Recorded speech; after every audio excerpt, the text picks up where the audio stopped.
The dress still existed. Vivienne had never burned it, never sold it, never let the moths take it. It hung in the back of the wardrobe in her small cottage bedroom, behind her winter coats, behind a wool shawl she never wore. She didn't look at it. She didn't need to. She simply knew it was there, the way one knows about an old wound that no longer bleeds but never quite disappears either. It was a Tuesday morning in October when the knock came. Not a servant's knock, not the postman's practiced rhythm, something slower, heavier, the kind of knock made by a hand that had rehearsed the gesture 100 times and still wasn't sure it was doing the right thing. Vivienne set down her teacup. She smoothed her apron. She told herself it was probably Mr. Alcott from next door, come again about the fence. She opened the door. The man standing in the rain was not Mr. Alcott. He was taller than she remembered, or perhaps she had simply spent 10 years shrinking the memory of him down to something she could manage. His coat was soaked through. His hat was in his hands, turning slowly, the way guilty men hold things when they don't know what to do with their hands. His hair was darker with the rain. There were lines around his eyes that hadn't been there before. He looked like a man who hadn't slept in several weeks. He looked like a man who had something to say, and had forgotten every word of it. Edmund, the Duke of Ashford, the most sought-after man in 3 counties, the man who had promised her forever in a garden in June, with fireflies in the hedges and her father's brandy on his breath, and his hands shaking slightly when he took hers. The man who had not come. He opened his mouth, closed it, opened it again. "I know," he said finally, "that I have no right to be here." Vivienne looked at him for a long moment. The rain came down steadily between them. A carriage passed on the lane behind him, splashing mud. Neither of them moved. Then she said very quietly, "No, you don't." And she did not close the door. Not yet. 10 years earlier. The summer of 1843 was the kind that people in England speak about for decades afterward. The one that actually arrived, warm and generous and almost embarrassingly beautiful, as though the sky had decided to make up for years of disappointment all at once. It was the summer Vivienne Ashby turned 22. It was the summer she wore her mother's pearl earrings for the first time. And it was the summer Edmund Cavendish, the 5th Duke of Ashford, told her that he intended to marry her, not as a question, not quite, but in that particular way of his, low and certain, as though he were simply stating a fact about the world that others had not yet caught up to. They had met at the Hargrove Ball in March, which Vivienne had attended with considerable reluctance, and a dress that was 2 seasons behind. She was a general's daughter, respectable enough to receive an invitation, but not quite enough to be placed near the windows where the important families gathered. She knew this. She had made her peace with it. She found a chair near the bookcase in the second sitting room and spent the better part of an hour reading the spines of books she could not reach, composing small private opinions about the people who owned them. "You're doing it wrong," said a voice beside her. She turned.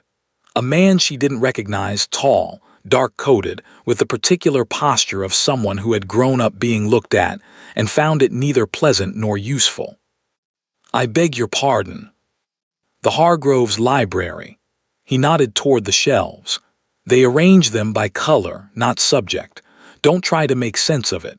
I spent 20 minutes here at Christmas looking for Locke and found him between a book on orchid cultivation and someone's Italian grammar." Vivienne looked at the shelves again. He was right. The books were arranged by color. She had been trying to read logic into the order and finding none. "That's absurd," she said. "It is," he agreed pleasantly. "Edmund Cavendish." She told him her name. He didn't react to it the way men sometimes did, scanning briefly for the family connection, the dowry potential, the social coordinates. He simply nodded as though her name were a satisfactory piece of information, complete in itself. They talked for 40 minutes. About books mostly. about the particular cruelty of hostesses who put interesting people near the bookcase and dull people near the windows, about a paper she had read on the excavations at Pompeii, which he had also read and found wanting in 3 specific ways. When Lady Morehouse appeared at his elbow with a determined smile and a niece to introduce, Edmund excused himself politely. But before he turned away, he said, quietly, in a tone that was not quite meant for anyone else, "I hope you'll be at the Ashford dinner next month." She was. And the month after that. And the one after that. By July, London had noticed. London always noticed. It was, in Vivienne's experience, the city's primary occupation, noticing things about other people and constructing elaborate narratives about what those things meant. The narrative it constructed about Vivienne Ashby and the Duke of Ashford was not kind. She was after his title. She had trapped him somehow. She was pretty enough, yes, but pretty enough for Ashford. His mother, the formidable Duchess Helena, had reportedly said at a tea in Belgravia that her son was simply being charitable, that the girl had no mother, that Edmund had always had an unfortunate tendency toward sympathy. Vivienne heard these things. One always did. Edmund heard them too. One evening in late July, they were walking in the garden at a house party in Surrey, the kind of walk that required a chaperone but had somehow, gradually, involved leaving the chaperone significantly behind. The fireflies were beginning. The hedges smelled of something sweet that Vivienne couldn't name. Edmund stopped walking. "I want to tell you something," he said, "and I need you to hear it before I say anything else." She turned to face him.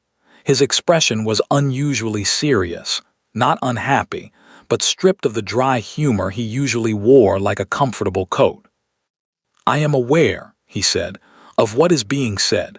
I want you to know that I am also aware that it is being said in houses where my mother has recently taken tea." He paused. "I don't say this to alarm you. I say it so you know that I am not unaware of what I am doing." Vivienne's heart was doing something inconvenient. She kept her voice steady. "And what are you doing, Your Grace?" He looked at her for a moment. "I should like," he said, "to ask your father for permission to call on you formally, if you are willing." The fireflies rose around them in the warm July dark. Behind them, at a considerable distance, her chaperone Mrs. Gill could be heard offering opinions on the Surrey roses to anyone who would listen. Vivienne said, "I am willing."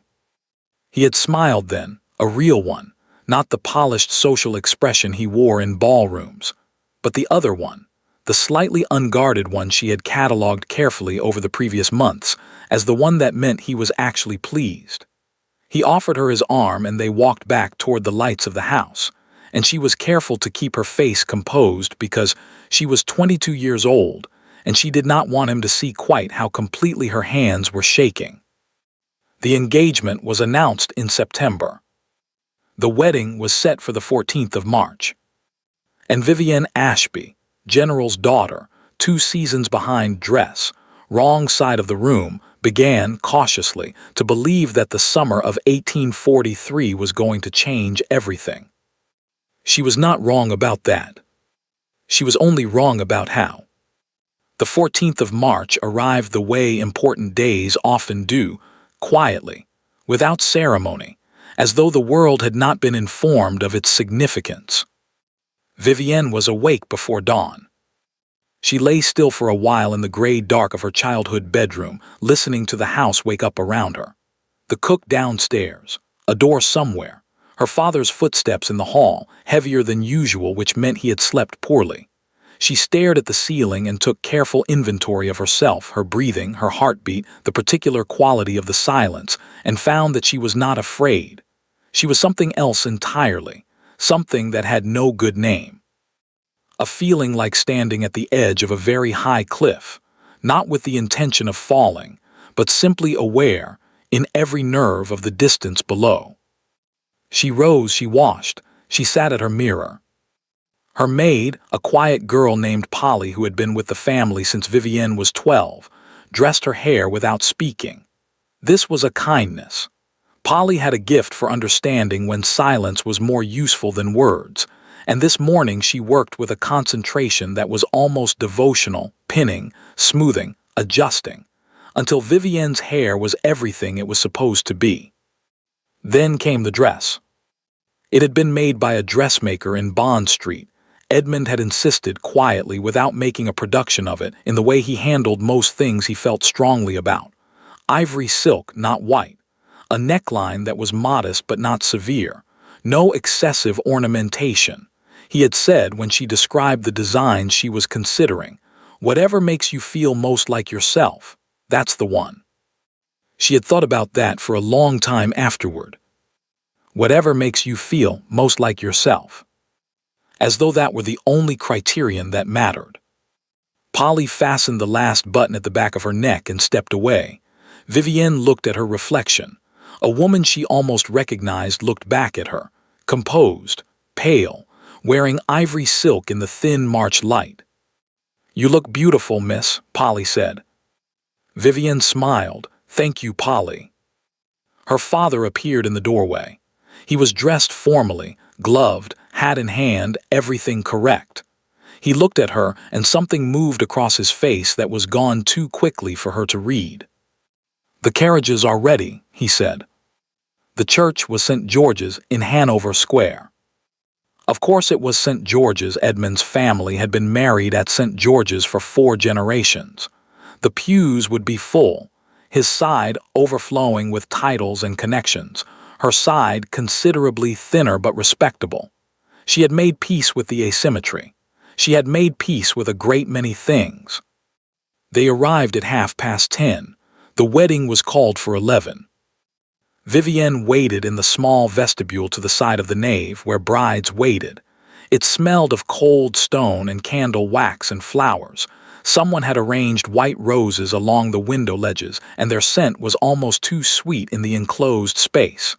She could hear the murmur of guests beyond the door, the organ beginning, stopping, beginning again. 11 o'clock came. She adjusted her gloves. The door did not open. 11:15. She heard the murmuring change quality, a subtle shift, like weather turning, the particular sound of a room full of people becoming uncertain. Her father appeared from somewhere. He would not look at her directly. "There may be a delay," he said. "These things happen." He said it to the floor. 11:30. The roses were very bright against the gray stone walls. Vivienne focused on them. She counted them. She had always had a talent for making herself very still when stillness was the only thing available to her. Her mother had called it composure. Her father had called it stubbornness. She had never decided which was more accurate. 11:45. The murmuring beyond the door was no longer trying to disguise itself. She could hear individual voices now, though not words. She heard a woman laugh, a nervous, inappropriate laugh, the kind that escapes when people don't know what else to do. Noon. The vestibule door opened. Not the main door, the side door, the servant's entrance. A young man in Ashford livery stepped in, hat crushed in his hands, face arranged in an expression of profound misery. He was perhaps 17. He looked as though he would rather be anywhere else on earth. He held out a folded note. Vivienne looked at it for a moment before she took it. The handwriting was not Edmund's. She knew Edmund's handwriting. She had a small collection of his letters in a box in her bedroom, read often enough that she could reproduce the particular slant of his letters from memory.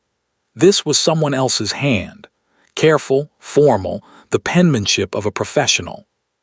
His Grace, the Duke of Ashford, regrets that he is unable to attend the ceremony today. He extends his sincerest apologies for any inconvenience caused. That was all. Any inconvenience caused. As though she had been waiting for a delivery. The boy bolted the moment she took the paper.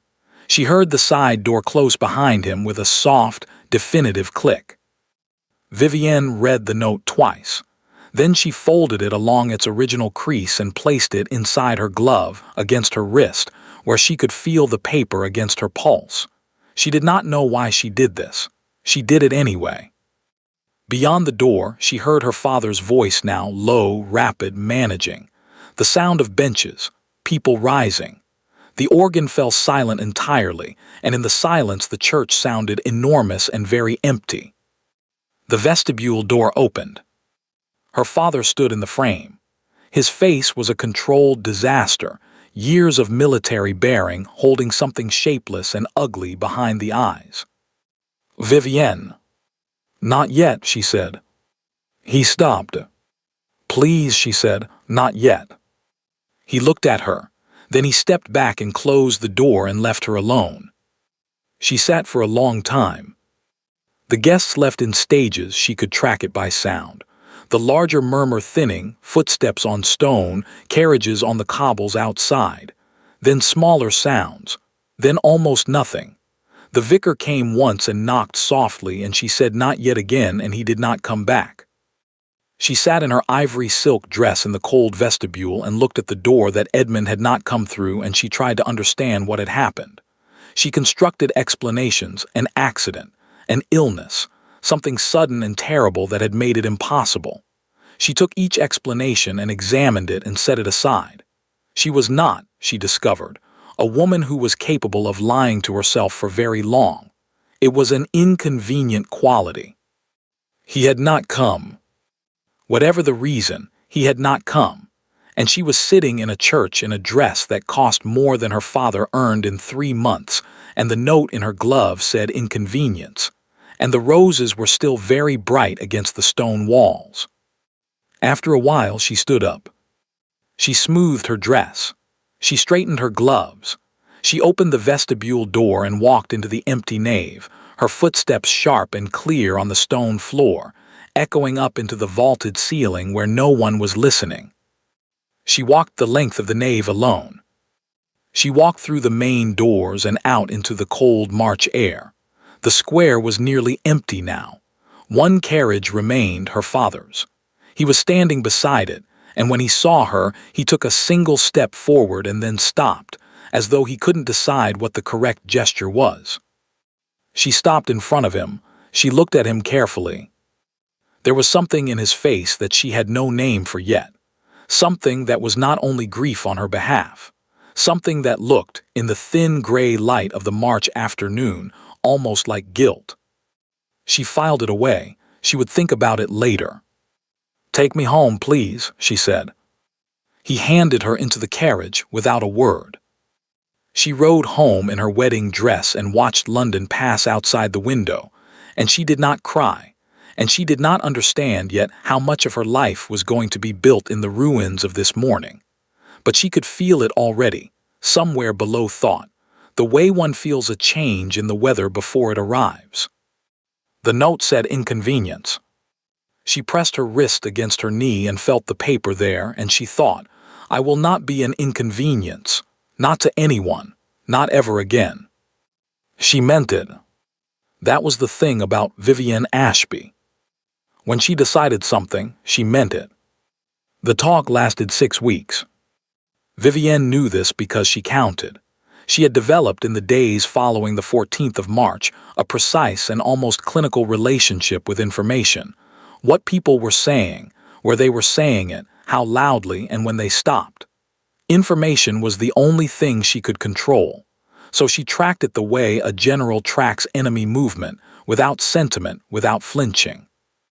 The first week was the worst. The story had all the elements that London society required for maximum circulation: a titled man, a woman of insufficient standing, a church full of witnesses, and an absence so complete it bordered on theatrical.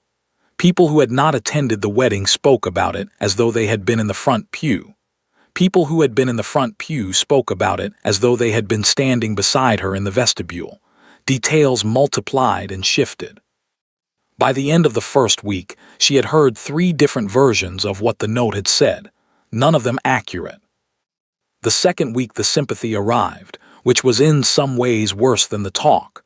Women she barely knew called at the house with careful expressions and carefully chosen words that managed to convey both compassion and a thorough cataloging of her situation.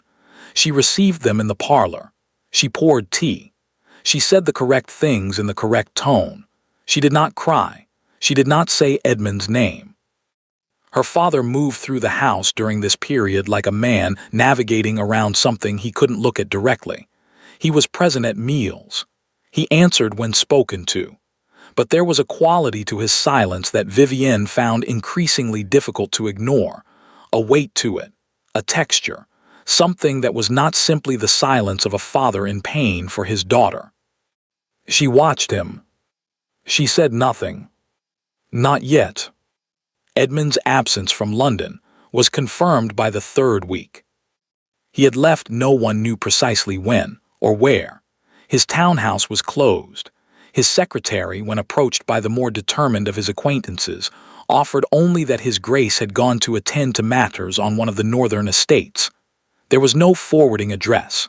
There were no letters of explanation. There was nothing, only the closed house and the shuttered windows and the particular silence of a building from which the person has departed in a hurry.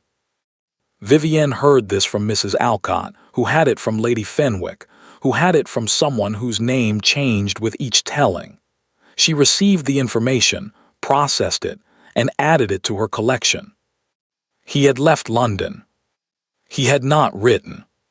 She allowed herself exactly one evening with this information, sitting alone in her room after her father had gone to bed, the note from the church unfolded on the table in front of her, the candle burning down.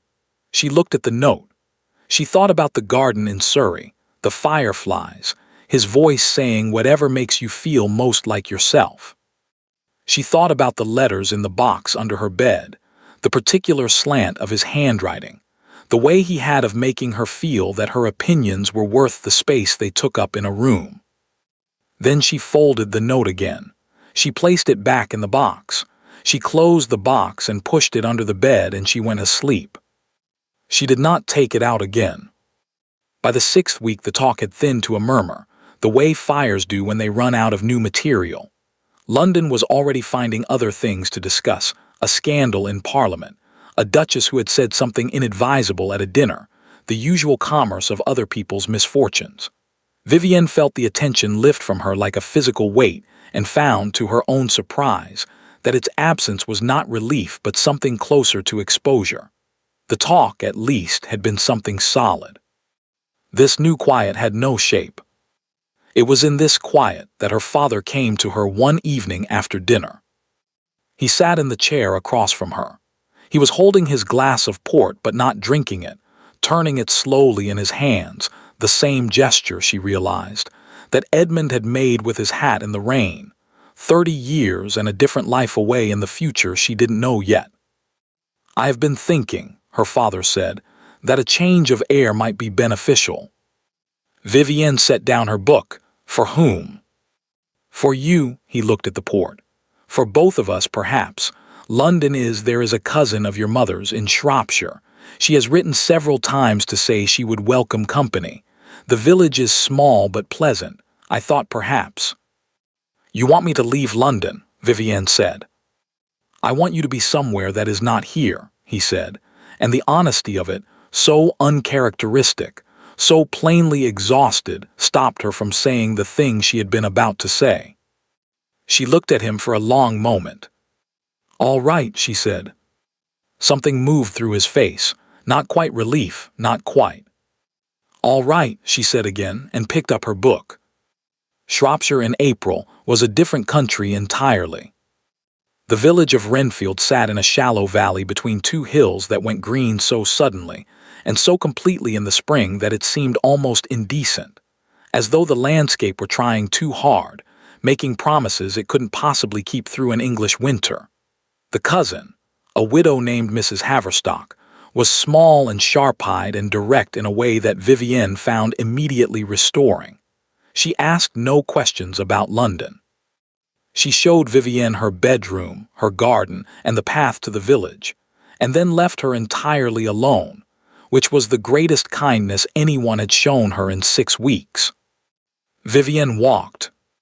She walked every morning, long routes through the hills and along the river, in weather that was frequently indifferent to her comfort and occasionally hostile. She walked until her legs ached and her mind went quiet, and the particular noise of the past weeks faded to something she could almost not hear. She began slowly to think about what came next. She had no income of her own. She had accomplishments in French, reasonable Italian, a genuine facility with mathematics that had always been slightly inconvenient in social settings, and a capacity for reading that had given her, over 22 years, a fairly comprehensive informal education. She thought about these things practically, as assets, without sentiment. By June, she had written to the village school. By September, she was teaching. The school was a single room attached to the church, with 12 students ranging in age from 6 to 14, a fireplace that smoked badly in the east wind, and a collection of books in such poor condition that Vivienne spent the first month of her salary having them rebound. She was good at it. This surprised her slightly, and then it didn't. She had always been good at making people feel that what they were saying was worth listening to. It was, she supposed, simply a matter of direction. She applied it to a 14-year-old boy who believed himself incapable of mathematics and discovered by December that he was not incapable at all, merely convinced. She applied it to a 6-year-old girl who was afraid of reading aloud, and discovered that the child read beautifully when no one was watching her face while she did it. She stopped thinking about Edmund in February of 1844, or at least she stopped thinking about him deliberately. He appeared sometimes in the unguarded edges of sleep, and occasionally when she was walking and her mind went quiet enough to let old things surface. She let him surface and then she let him go, the way one releases a caught breath, not without effort, not without the faint residual ache, but cleanly, completely. She did not hate him. She had considered it. It would have been simpler in many ways, and she understood why people chose it. But she found, when she examined the question honestly, that she didn't have access to hatred. What she had instead was something harder and quieter, a knowledge of what had happened that she carried without drama, that shaped the way she moved through the world without defining it. She was 23. She had work she was good at and a room that was hers and hills she could walk in any weather. It was not the life she had imagined. It was, she was discovering, a life nonetheless. It was Mrs. Pierce who said it. Mrs. Pierce was 71, the oldest resident of Renfield, a woman who had lived in the same cottage for 50 years, and as a consequence knew everything about everyone within a 5-mile radius. She was not a gossip. Gossips enjoy what they know, and Mrs. Pierce seemed to regard her knowledge as simply one more responsibility she had accumulated over a long life and managed without complaint. She and Vivienne had formed an unlikely friendship over the preceding months, conducted primarily on Mrs. Pierce's doorstep, where the old woman sat most afternoons regardless of weather. Vivienne passed on her evening walks. She stopped. They talked. It was an arrangement that suited them both. It was an October evening in 1844, 7 months after Vivienne had arrived in Renfield, when Mrs. Pierce said it. Without preamble, without drama, in the same tone she used to discuss the weather. "The Duke came looking for you, you know, some months back." Vivienne stopped walking. Mrs. Pierce was looking out across the lane, placid, unhurried, as though she had simply mentioned something of mild local interest. "I beg your pardon," Vivienne said. Tall man, dark coat, came into the village asking if anyone knew a Miss Ashby. Mrs. Pierce considered. April, I think it was, or early May. The hawthorn was still up. April, 6 weeks after the wedding.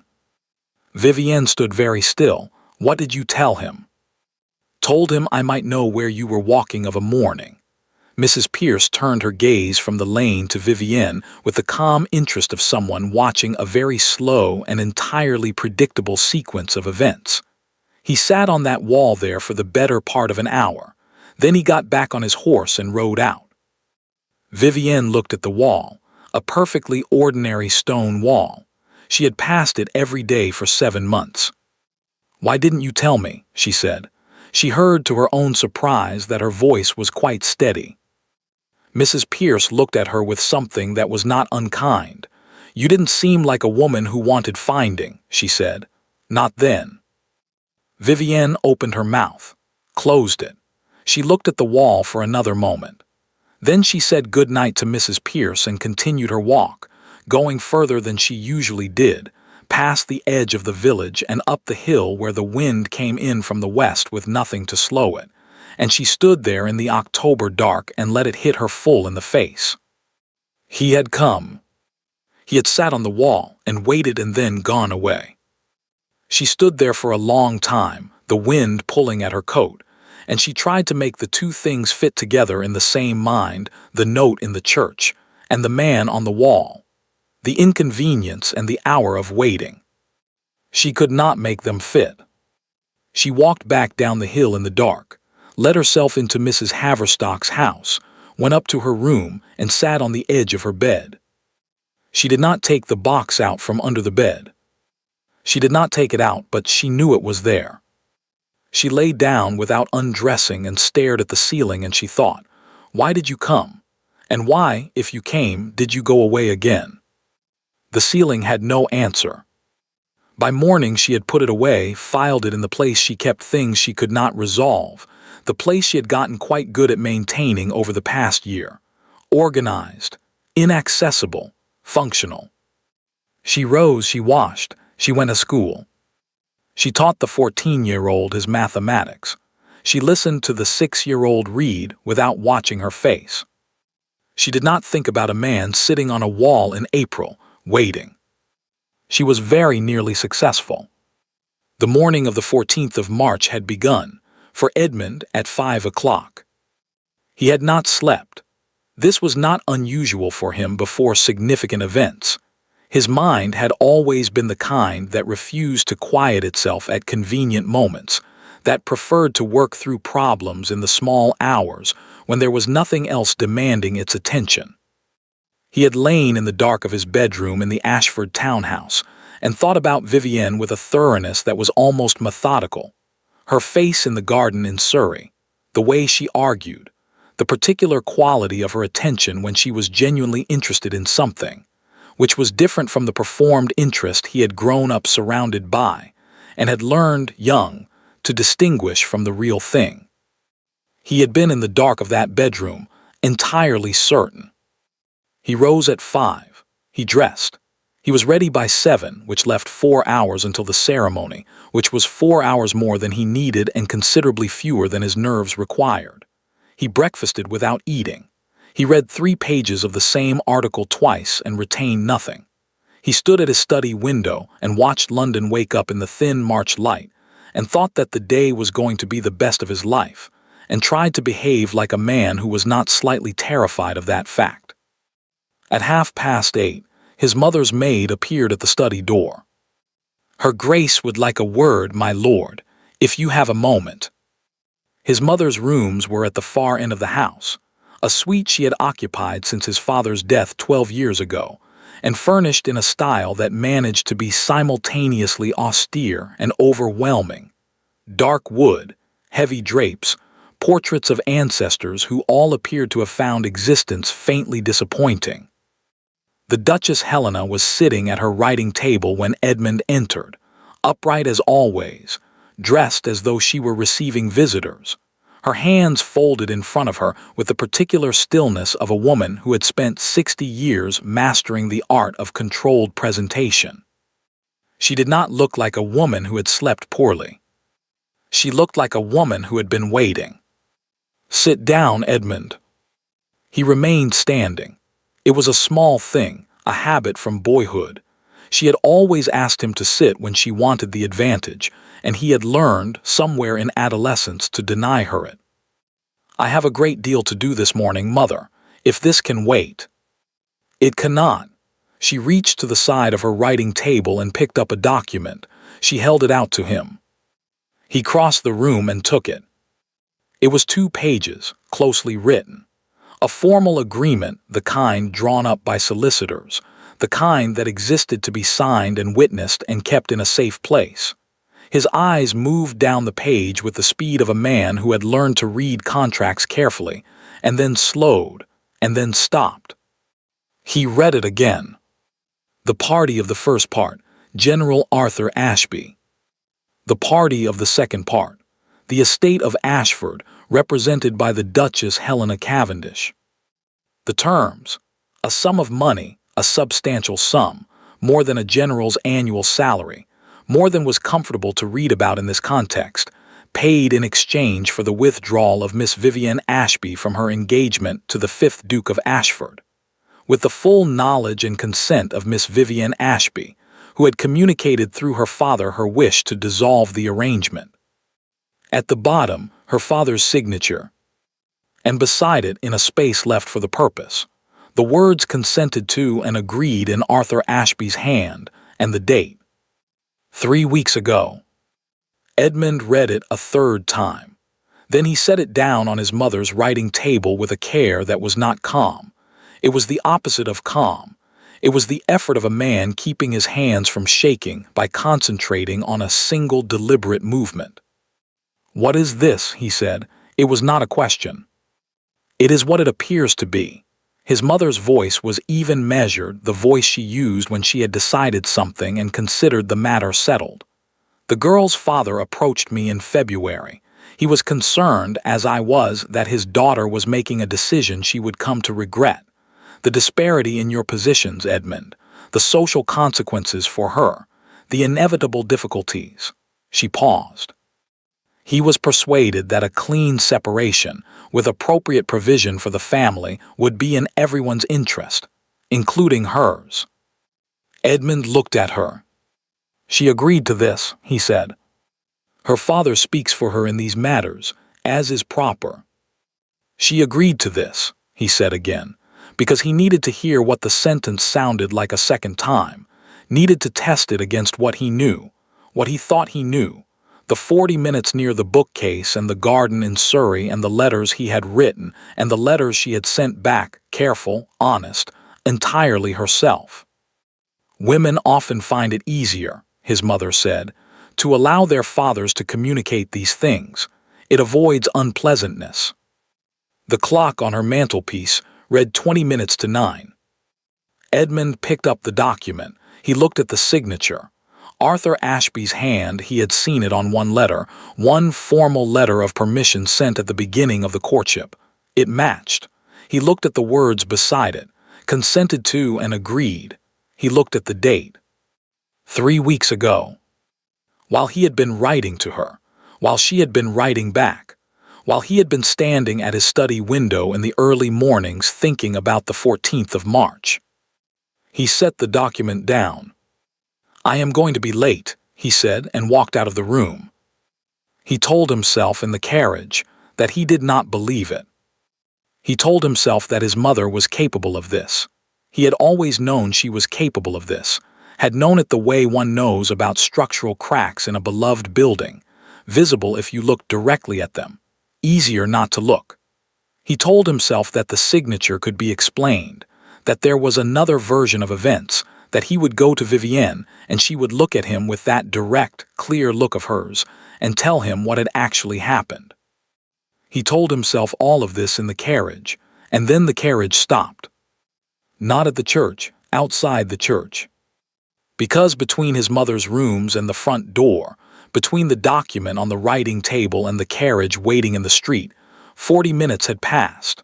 40 minutes he could not entirely account for, his mother talking, a footman appearing with something urgent, a delay that had seemed ordinary in the moment, and in retrospect, had the precise dimensions of something engineered.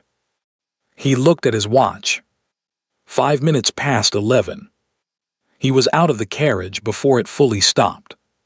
The church was not empty, but it was emptying. He came through the main doors into the nave and saw the last of the guests filing out through the side exits, the particular movement of a crowd that is dispersing from an event that has gone wrong, quick and quiet, and not meeting each other's eyes. The vicar was speaking to a woman near the altar. 2 men he recognized from his club turned and saw him, and turned away again with an immediacy that told him everything about what the past hour had looked like from the outside. He went to the vestibule. Empty. He stood in the cold, small room and looked at the chair where she had apparently been sitting, and the closed door, and the white roses going slightly warm in the enclosed air, and he understood, in a way that went below thought, that he was too late. Not by 5 minutes. Not in the way that could be explained and apologized for and recovered from. Too late in a way that had a different character entirely. He left the church. The carriage to her father's house took 11 minutes. He counted them. The door was answered, after a long pause, by Arthur Ashby himself. This was unusual. There were servants. There should have been a servant. And the unusualness of it registered somewhere at the back of Edmund's mind, while the front of his mind was occupied entirely with the man's face. Arthur Ashby looked like a man who had been expecting this knock.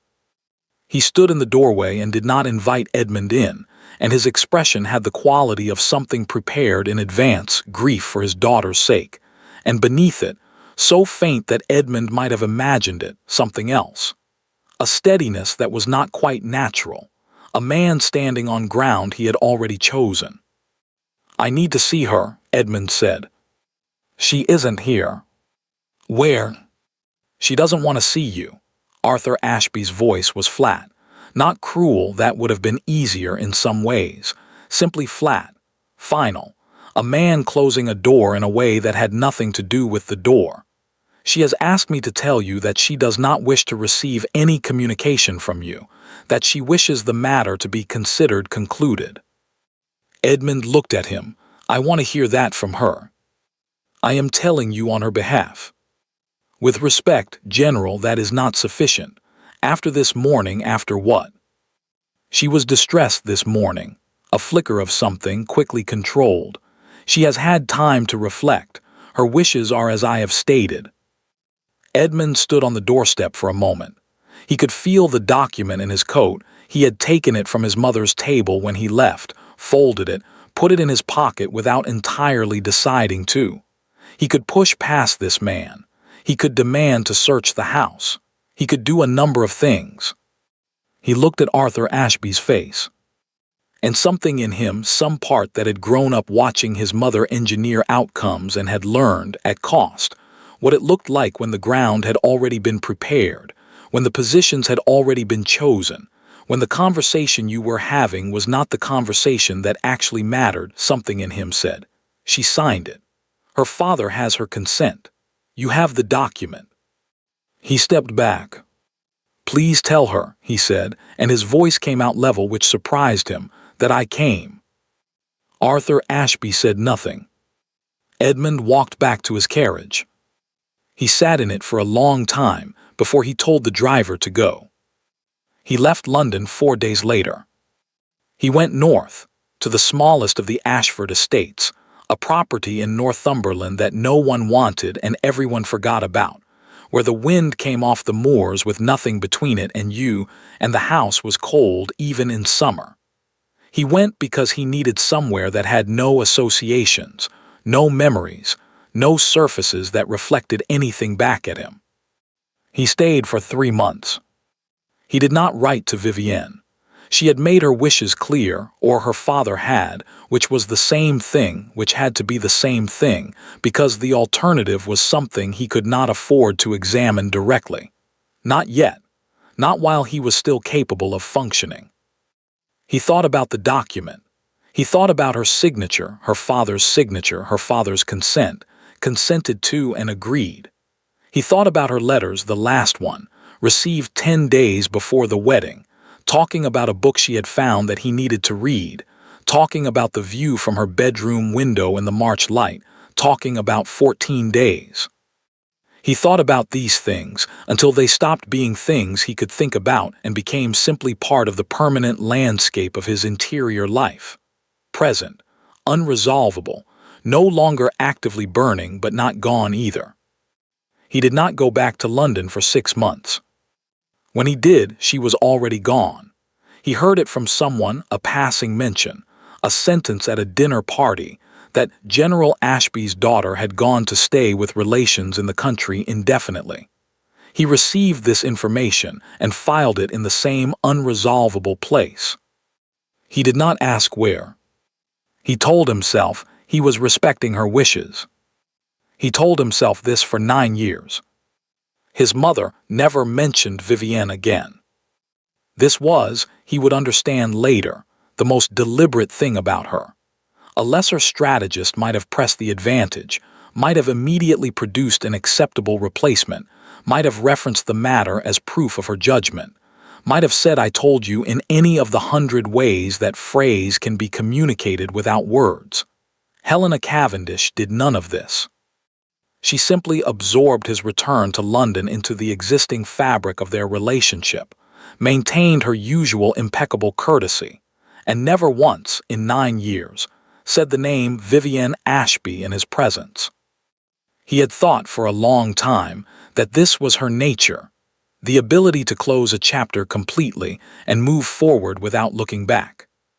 He understood only later that it was something else entirely. It was the composure of a woman who had gotten exactly what she wanted and saw no reason to discuss it further. She died on a Wednesday in September.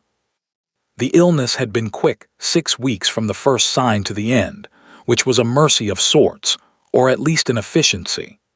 Edmund sat with her in the final days because she was his mother and he was her son, and there were some obligations that existed below the level of feeling, that did not require warmth to be honored. She was lucid until nearly the end. On the Tuesday night, she asked him to send the nurse out.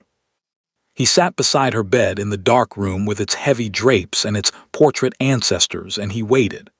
She turned her head on the pillow and looked at him with her eyes very clear and her face, without its usual careful management, simply old and tired and small in a way that startled him. "There is something," she said, "that I should tell you." Her voice was thin. He had to lean forward to hear it. "The document," she said. Edmund went very still. "The girl's father came to me." Each sentence was effortful now, measured out. "I approached him first. I should say that I approached him. He was amenable." A pause. "The signature on the consent line, that was not. I had it written by someone whose hand could be made to serve." She closed her eyes. "The girl knew nothing of it. I want you to know that. She knew nothing of any of it." The room was very quiet. "She never agreed," Edmund said. It was not a question. It was a thing being spoken aloud for the first time, a thing that had been waiting for 9 years in the unresolvable place. "No," his mother said. Edmund stood up. He walked to the window. Outside, the London night was doing what it always did, indifferent, continuous, unbothered by the dimensions of what had just been said in this room. He stood at the window for a long time. Behind him, his mother's breathing was shallow and even. "Edmund," she said after a while. He did not turn around. "I did what I thought was necessary," she said. "For the family, for you, you would have been." "Don't," he said, quietly, without heat. There was no heat available. Whatever he had thought anger would feel like in the moment when he finally understood everything, it was not this. This was something much colder and much larger. "Please don't." She didn't. She died the following afternoon, with the nurse present and the curtains drawn and Edmund sitting in a chair by the window, looking at the street below, watching strangers pass with no knowledge of what was happening in this room. He sat there for a long time after. Then he stood up. He went to her writing table, the same chair, the same dark wood, and he found in the top drawer the original document. He recognized it immediately. He had seen it once for 5 minutes 9 years ago, and he had never forgotten a word of it. He also found in the same drawer a letter, in his mother's handwriting, dated 2 days before her death. He read it standing at the table, in the failing September light. She had written everything: the approach to Arthur Ashby, the sum paid, the fabricated consent, the forged line. She had written it with the precision of a woman clearing an account, not apologizing exactly but recording, stating facts. Perhaps because she had understood in the end that facts were the only currency that would have any value to him. At the bottom she had written, "I believed I was protecting you. I am aware that this is not the same as being right." Edmund folded the letter and put it in his coat. He stood in his mother's room for another moment.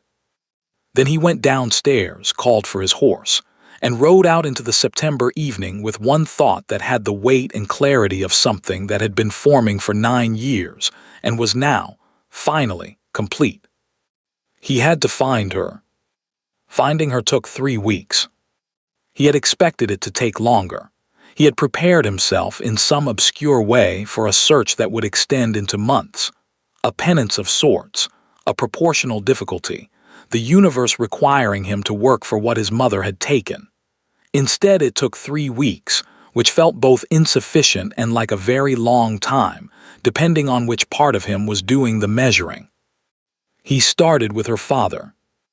Arthur Ashby was living in reduced circumstances in a modest house in Kensington. The military pension, no more. The comfortable home of Edmund's memory now replaced by something smaller and quieter and slightly dusty in the way of houses where one person lives alone and has stopped noticing certain things. The man who opened the door was older than Edmund had expected, diminished in some way that went beyond the physical, as though the years had taken something structural out of him. He saw Edmund and his face did something complicated.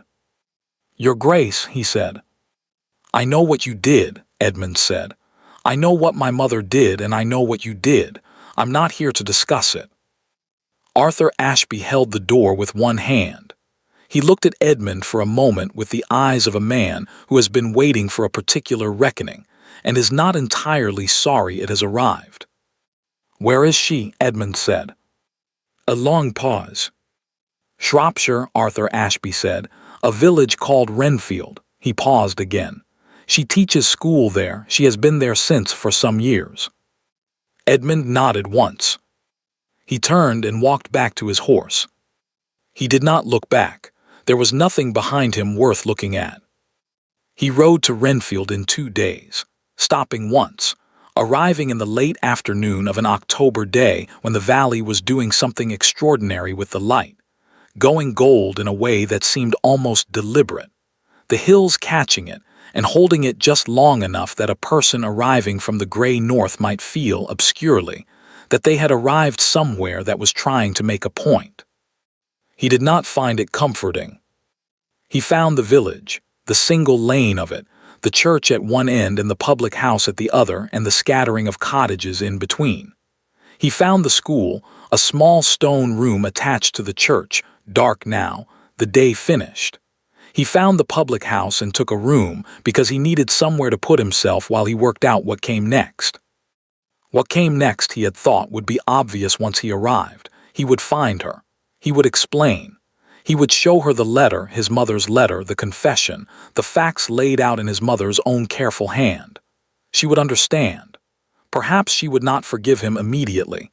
He had no expectation of immediately. He had no right to immediately, but she would understand, and understanding was somewhere to begin. This had seemed, in London, like a reasonable sequence of events.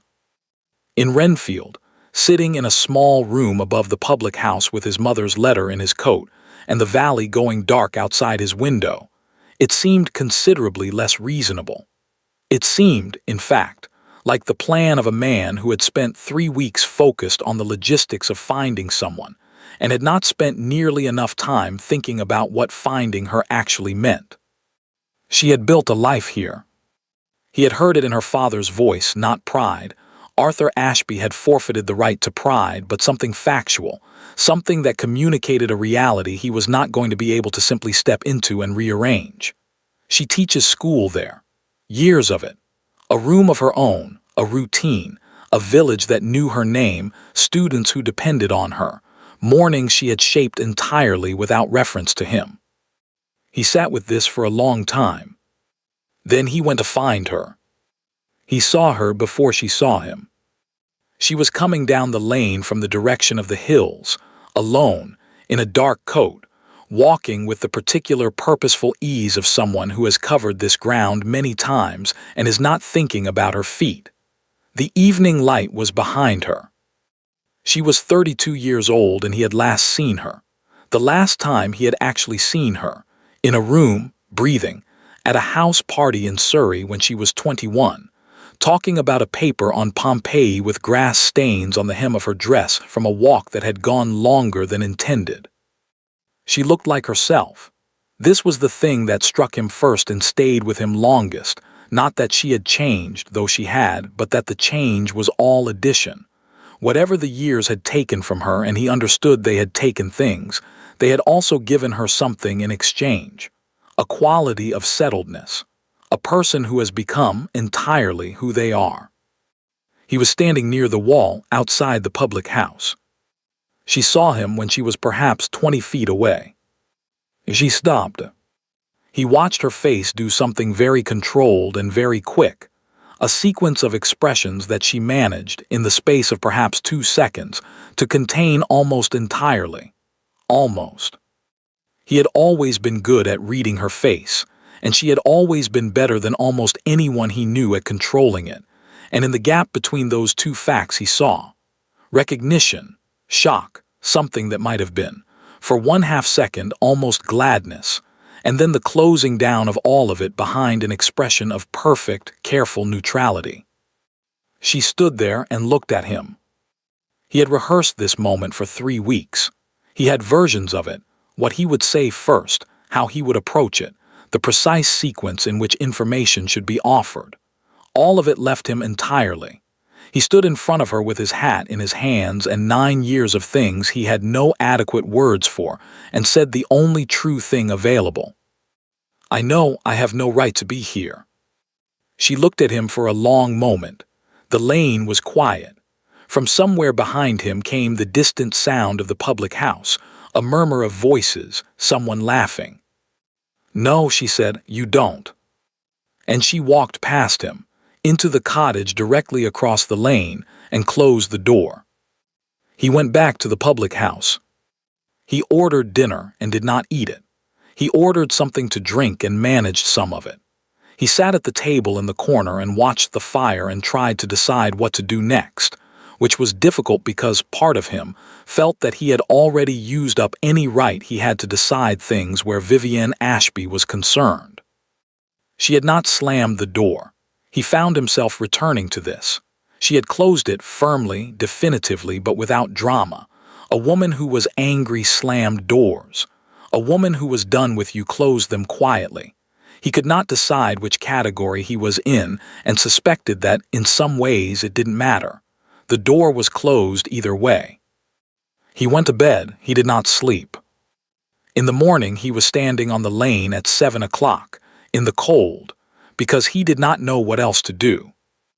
She came out of the cottage at 7:30, coat and hat, bag over her arm, going to the school, obviously, because it was a school day and she was a teacher and her life had a structure that did not pause for him. She saw him immediately. She was not surprised, which told him she had considered the possibility. She stopped. "You're still here," she said. "Yes." "Why?" He reached into his coat and took out the letter. He held it out to her. She looked at it without taking it. "What is that?" "My mother's letter, written 2 days before she died. It explains." He stopped. The word asterisk explains was wrong. It did not explain anything. It documented. It tells you what happened the morning of the 14th, what she did, what your father was paid to do. He kept his voice even. You should know what actually happened. Whatever you decide after that is entirely yours, but you should know. She looked at the letter in his outstretched hand. She looked at his face. Then she walked past him to the school without taking it. He stood in the lane with the letter in his hand, and the October morning getting colder around him, and he thought, all right. All right. He put the letter back in his coat. He was not going to force it. He was not going to stand in her lane every morning making her walk past him. He had come. He had offered. She had refused, and he had no more claim on her attention than she chose to give him. He went inside. He told the publican he would be staying another night. That was all, one more night. He told himself this was a decision and not a postponement. He stayed 4 days. He did not approach her again. He walked in the mornings, up the hill roads that she probably also walked, not looking for her, not engineering an encounter, simply needing to move because stillness had become intolerable. The valley was extraordinary in the October light. He could see why someone might stay here, why someone might build something worth having in this particular piece of the world. He ate at the public house. He spoke to the publican, who was a man of approximately 70 with the characteristically Shropshire quality of being perfectly friendly and entirely unimpressed by anything. He spoke to no one else. He asked no questions about her.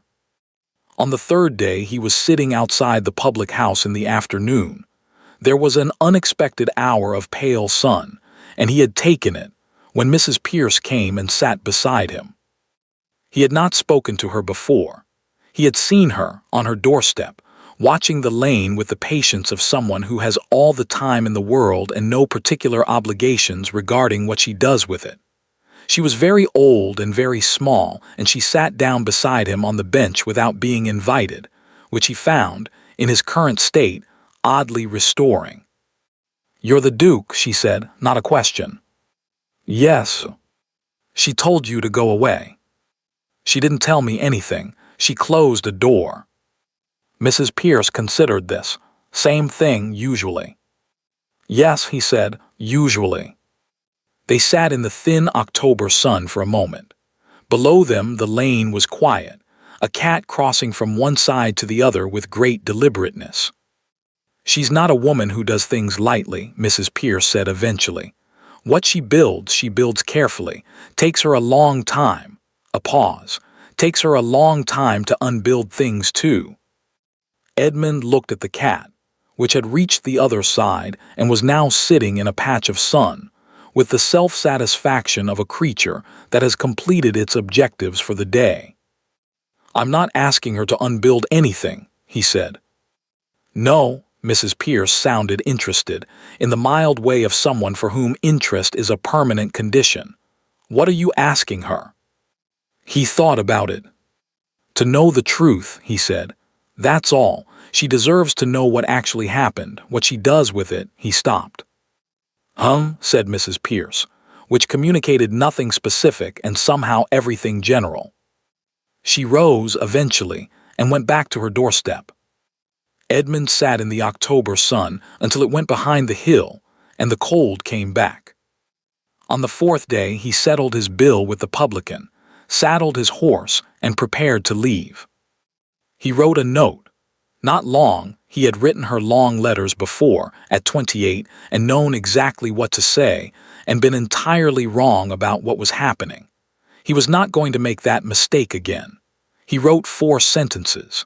He folded the note and left it with the publican with instructions to deliver it across the lane, and then he rode out of Renfield without looking back. The note said, "The letter is with Mr. Graves at the public house. It is yours whenever you want it, or never, as you prefer. I came because you deserve the truth, not because I have any claim on what you do with it. I am sorry not for coming, but for everything that made it necessary." He rode back to London in the grey October afternoon, and told himself that was the end of it. He managed to believe this for approximately 6 days. On the 7th day, he found himself sitting at his desk in the Ashford townhouse, the same desk where he had sat on the morning of the 14th of March 10 years ago, looking at the same window with the same London light coming through it, and he understood, with the resigned clarity of a man who has been arguing with himself and lost, that it was not the end of it. It was not going to be the end of it. Whatever she decided, whatever she did with the letter and the truth and the 9 years, it was not going to be the end of it for him. He was not going to write to her. He was not going to go back to Renfield. He was going to wait, because waiting was the only thing he had any right to do, and he was going to do it without expectation, because expectation was a thing he had lost the right to somewhere on a doorstep in Kensington, or a church in Hanover Square, or a morning 9 years ago, when he had been too willing to believe what was in front of him, because believing it was easier than fighting for what he knew. He sat at his desk. He waited. He was, it turned out, considerably better at it than he had expected. He had, after all, been practicing for 9 years. The letter sat with Mr. Graves for 11 days. Vivienne knew this because she counted, which she found irritating, because counting implied a level of attention she had decided not to give the matter. She had decided this on the morning after Edmund's first appearance in the lane, standing at her kitchen window with her tea going cold in her hand, conducting what she considered to be a perfectly reasonable internal negotiation with herself. The negotiation went as follows. He had come. That was a fact. She could not unknow it, could not unsee the figure standing in the lane with his hat in his hands and the rain on his coat, could not unhear those 8 words, "I know I have no right to be here," which she had replayed, despite herself, approximately 40 times in the subsequent 12 hours. These were facts. She filed them. What she was not going to do was allow facts to destabilize the life she had built, which was a good life, a life she had constructed with considerable effort out of the rubble of a morning in March, and which did not require the Duke of Ashford or his hat or his 8 words, or whatever was in that letter to continue being a good life. This was the negotiation. She considered it settled. She went to school. The school helped. It always did. There was something about the specific requirements of a room full of children, their absolute presentness, their inability to be politely vague, their tendency to ask the exact question you were least prepared for, that made it impossible to be simultaneously elsewhere in your mind. She taught. She listened. She corrected, encouraged, explained. Thomas Whitfield, 14, was working through algebraic problems now with a confidence that still gave her a small private satisfaction every time she watched him do it. Clara Baines, 7, had recently discovered that she liked reading aloud to the younger children, and was doing so with an authority entirely disproportionate to her size. These were real things, solid things, things she had made. She focused on them. She was successful at this mostly, except for certain moments. The end of the school day when the children left and the room went quiet, the walk home in the evenings when the lane required her to pass the public house, the particular hour between 10 and 11 at night when she had run out of tasks and the cottage was still around her. In those moments, she thought about the letter. She didn't want to think about it. She thought about it anyway, the way one thinks about a tooth that may or may not need attention, not wanting to investigate too closely, aware that investigation might confirm something that would require a response.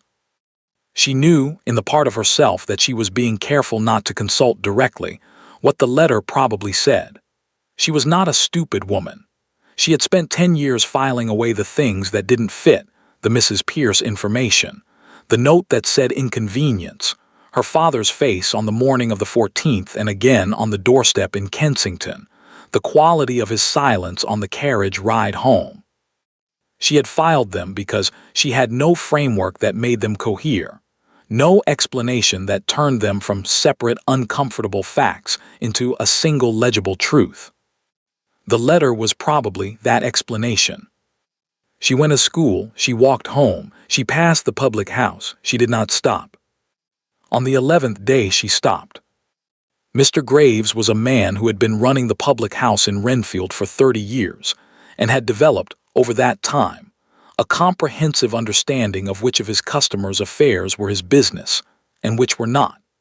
He handed her the letter without comment, without expression, without any indication that he had an opinion about her standing in his doorway at 4:30 in the afternoon asking for something a man had left for her 11 days ago. She thanked him, she went home. She put the letter on the kitchen table and looked at it while she made her tea. Then she carried her tea to the table, sat down and picked it up. The handwriting on the outside was Edmund's. She had not seen it in 10 years, and it was immediately, completely familiar, which she found enraging in a way she decided to set aside for later. She opened it. It was not a long letter. Edmund had not written her a long letter, which she had half expected and half dreaded, the long letter being the kind of thing guilty men produced, many pages of explanation and self-justification that required a corresponding amount of energy to read and resist. This was something else. 8 pages in his mother's hand, precise and thorough, and then 1 page, only one in Edmund's at the end. She read the Duchess's account first. She read it with the same careful, methodical attention she brought to everything, not rushing, not skipping ahead, not allowing herself to react until she had the full shape of it. The approach to her father, the sum, the fabricated consent, the forged signature. She read it twice, the second time more slowly, and then she set those pages down and sat with what she had read. It had the quality of a thing she had already known. Not known consciously, she had not sat in this kitchen at any point in the past 10 years and thought, "My father was paid, the signature was forged, I was never consulted." She had not thought this. But the shape of it, the contour of it, fit something that had been waiting for a shape. All the filed things, her father's face, the quality of his silences, the money that had appeared quietly in the household, accounts the summer of 1843 that she had noticed and not asked about because she had been 22 and preoccupied with something else. They fit. They cohered. They became, in the space of 8 pages, a single legible truth. She picked up Edmund's page. He had written 4 things: that he had come to Renfield because she deserved the truth, that he had no claim on what she did with it, that he was sorry, not for coming, but for everything that made it necessary. And one other thing at the very end, which she read and then put down and did not pick up again. She sat at her kitchen table for a long time. Outside the window, the October afternoon was doing its usual things, the light going amber, the hill going dark, a bird moving through the hedges with small, decisive sounds. The cottage was very quiet. She had always liked the quiet here. She had chosen it, initially, as an absence of noise, as relief after London, and it had become over the years something else, not absence but presence, the particular inhabited silence of a place that is genuinely yours.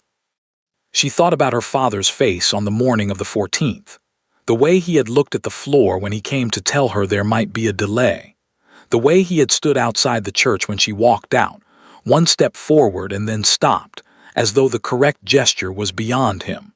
The way he had looked, not only like a father in pain, but like a man who knew precisely why he was in it. She thought about Edmund at 28, standing in a garden in Surrey in the dark, his voice saying whatever makes you feel most like yourself.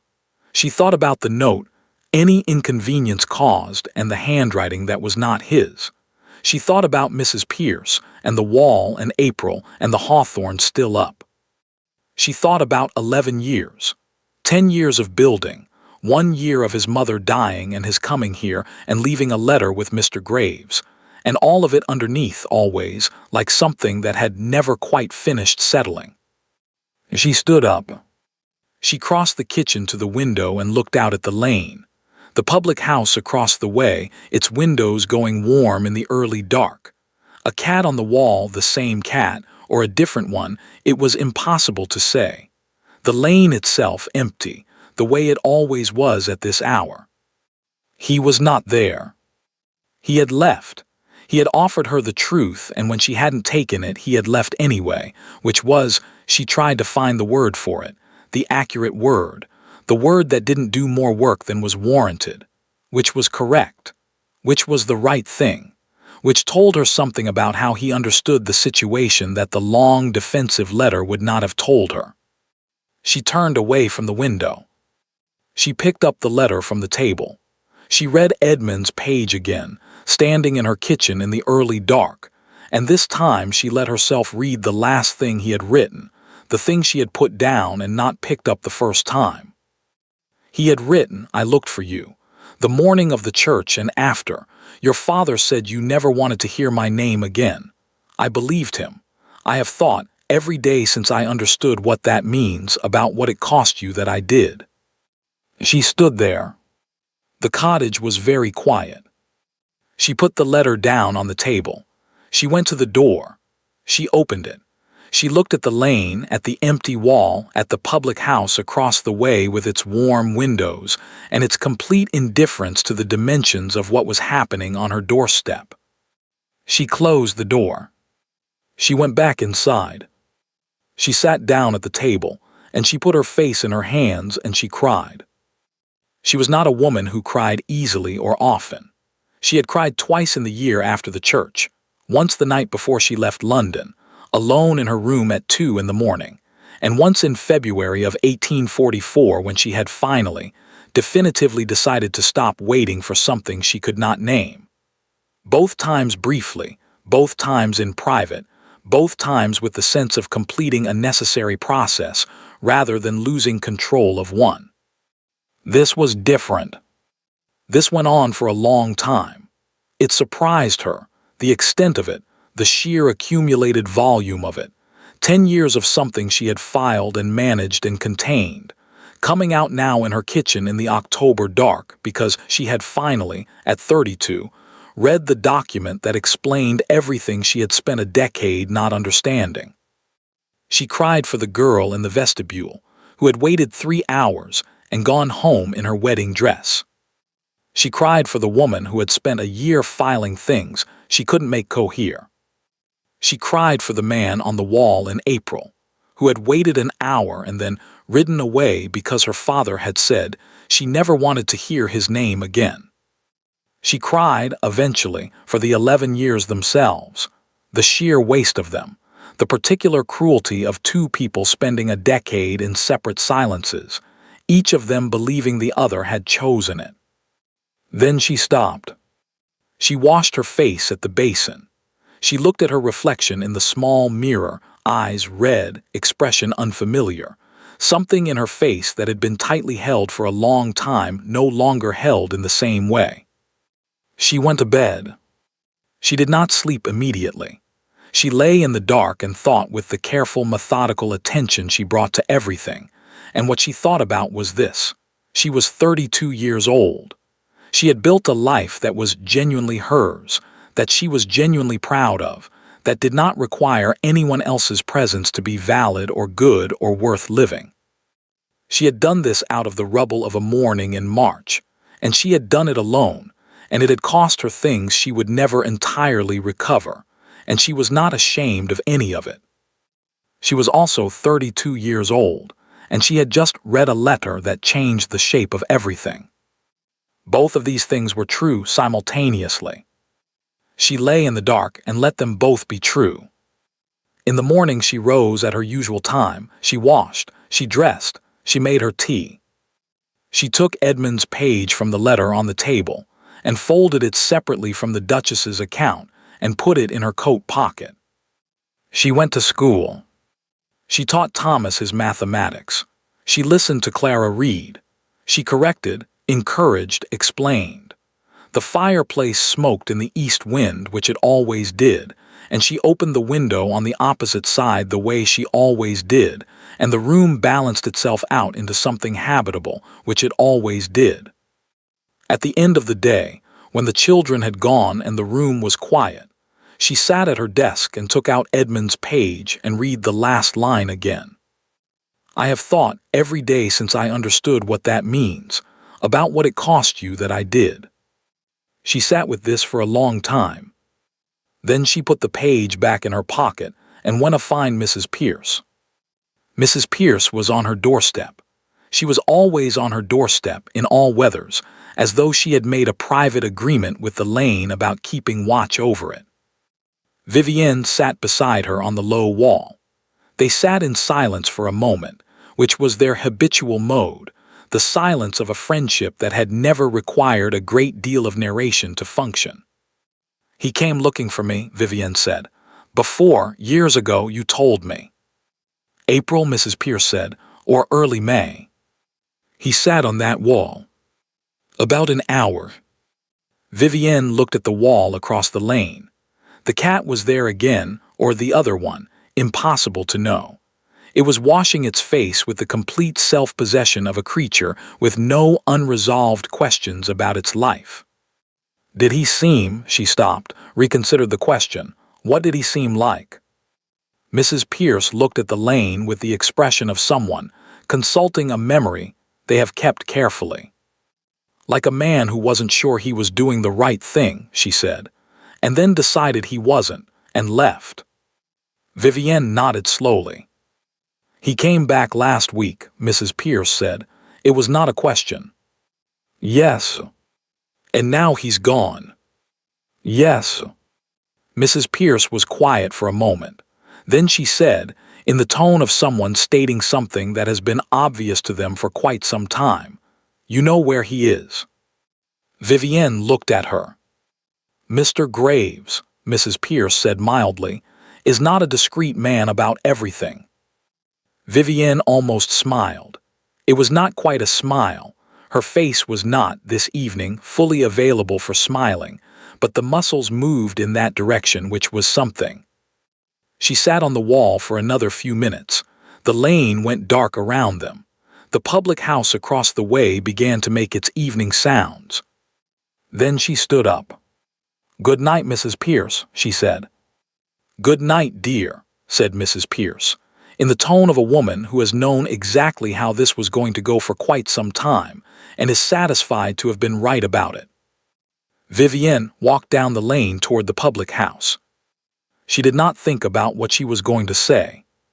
She had spent enough of her life preparing what she was going to say. She walked. The October dark came down around her, complete and cold and entirely indifferent. The public house door was warm light and the smell of wood smoke. She pushed it open and went in. He was at the corner table. He had not left. She stopped inside the door and looked at him, and he looked back at her, and neither of them said anything for a moment. He started to rise, the reflex of a man who had been raised in certain habits, and she shook her head slightly and he stopped. She crossed the room. She sat down across from him. She placed his letter on the table between them, Edmund's page face up, the last line visible. He looked at it, he looked at her. She said, "I don't forgive you." He nodded, "I know." "I don't forgive you," she said again, "because I haven't decided yet what there is to forgive you for specifically. You believed what you were given. You were deceived in the same direction I was, only differently." She stopped, started again. "I need to understand what happened, all of it, not the letter. The letter is your mother's account of your mother's actions. I want to know what you knew and when and what you thought and why you." Her voice did something she did not want it to do, and she stopped again and looked at the table. "Why I believed your father," Edmund said quietly. "Yes." A pause. "Because I had the document," he said, "and because your father was there in the door and he seemed like a man telling the truth, and because," he stopped. When he continued, his voice was careful, the voice of a man being precise about something that costs him something to be precise about. "Because it was easier to believe it than to fight through your father's door and find out I was wrong. And I have known that about myself, that I chose the easier thing for a long time." Vivienne looked at him. He looked back at her. He did not look away. He did not qualify it or diminish it or surround it with explanations that would make it more comfortable. He simply said the true thing and let it sit between them on the table with the letter. The room around them was doing its ordinary things, the fire, the other patrons, someone near the door with a loud opinion about the weather. None of it was relevant. "You came to Renfield," she said, "in April, 11 years ago." Something moved through his face. "Yes." "You sat on the wall." For about an hour, a pause, Mrs. Pierce. "Mrs. Pierce." "I saw you from the lane," he said. "Coming back from the hills, I recognized you immediately, which surprised me. I thought 10 years might." He stopped. "You looked well. You looked like yourself. You looked like someone who had built something they didn't need me disrupting." He looked at the table. I thought if she wanted to be found, she would have been findable. I thought I had no right. He looked up. I was wrong about that too. Vivienne was quiet for a moment. You had the right, she said. We both had the right. That was what was taken from us. He looked at her. She looked back at him. 11 years. Two people in separate silences, each of them believing the other had chosen it. The truth of it was still very new, still raw in a way she could feel when she pressed against it. The sheer waste, the specific cruelty of it, the way it required her to reconstruct the entire story of the past decade with a different set of facts underneath. But she was 32 and she was sitting across from him, and she was not the girl in the vestibule anymore.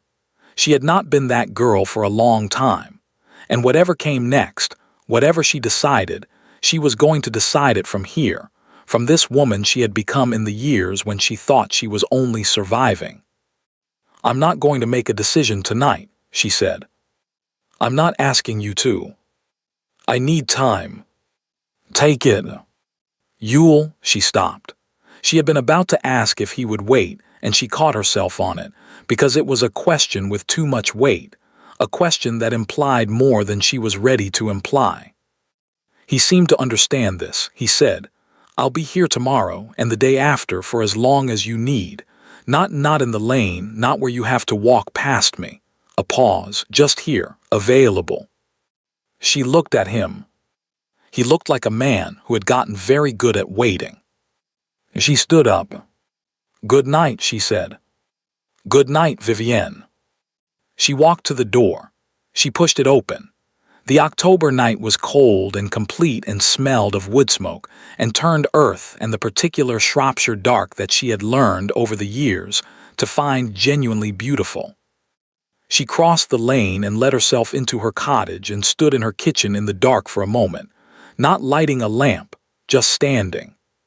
She put her hand in her coat pocket. The letter was there. She left it there and went to bed. For the first time in 11 years, she fell asleep thinking about him deliberately, not guarding against it, not filing it away, simply letting herself think about the man in the corner table, and the garden in Surrey and the fireflies, and whatever came next. Whatever came next. She gave herself 3 days. This was a deliberate decision, made the morning after the public house with the same methodical clarity she brought to everything that mattered. Not one day was reactive, emotional, the product of a sleepless night and a letter read in lamplight. Not a week was avoidance dressed as patience, and she had spent enough of her life being patient with things that deserved a more direct response. 3 days, enough to think. Enough to feel, which was a different thing from thinking and required its own separate allocation of time. Enough to be certain that whatever she decided, she was deciding it rather than falling into it.